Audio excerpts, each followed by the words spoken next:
সকালবেলা চায়ের কাপে চুমুক দিচ্ছি, এমন সময় আমার স্ত্রী বলে উঠল, আজ তুমি তিয়াশার স্কুলে যাবে, অঙ্কের ম্যাডাম নাকি ডেকেছেন।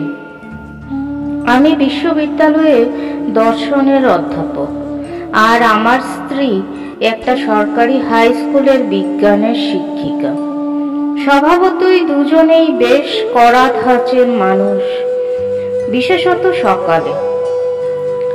তিয়াশা ক্লাস 5-এ পড়ে।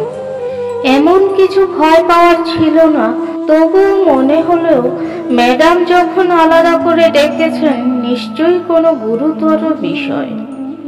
স্কুলে গিয়ে দেখি বিশাল একটা ঘর। এক কোণে বসে আছেন গম্ভীর মুখে চশমা পরা অঙ্কের ম্যাডাম, ঠিক যেন কোনো জজ সাহেব। পেছনে অভিভাবকদের সারি, এক এক করে নাম ডাকা হচ্ছে, বিচার চলছে। প্রথমেই উঠল ঈশানীর মা। ঈশানীর 3টা অঙ্ক ভুল হয়েছে শুনেই বলে উঠলেন, বাড়ি গিয়ে দেখিস, এবার তোর সব টিউশন বন্ধ করে দেব। তারপর রিয়া। ম্যাডাম বললেন, ভুলভাল অঙ্ক কষছে। তখনই রিয়ার বাবা গর্জে উঠলেন, আজ থেকে মোবাইলটা খেলার বদলে বই পড়বি, না হলে। বাচ্চারা একে একে ডেকে নিয়ে অপমানিত হচ্ছে, আর অভিভাবকেরা যেন সেই অপমানকে আরো এক ধাপ বাড়িয়ে দিচ্ছেন। কারো কাঁধে হাত রেখে বোঝানোর ভাষা নেই। অবশেষে ডাক এলো তিয়াশার। আমি শান্তভাবে এগিয়ে গেলাম।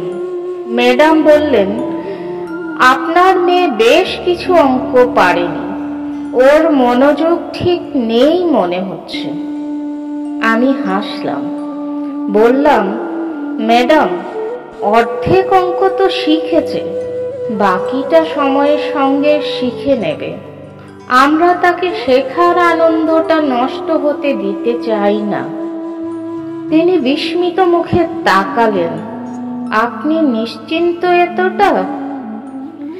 আমি নিজে মাধ্যমিকে অঙ্কে 25 পেয়েছিলাম, আমার স্ত্রী পেয়েছিল 27, অথচ আমি বিশ্ববিদ্যালয়ে পড়াই, আরও বিজ্ঞানের শিক্ষিকা। তাই না ম্যাডাম, জীবনের রেজাল্ট সব সময় নম্বরে মাপা যায় না।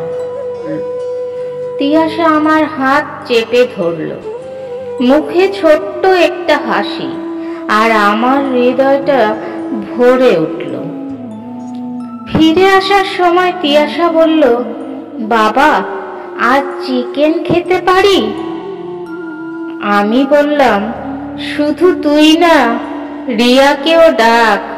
ওর বাবার কথা শুনে মনে হলো আজ খেতে পাবে না ও।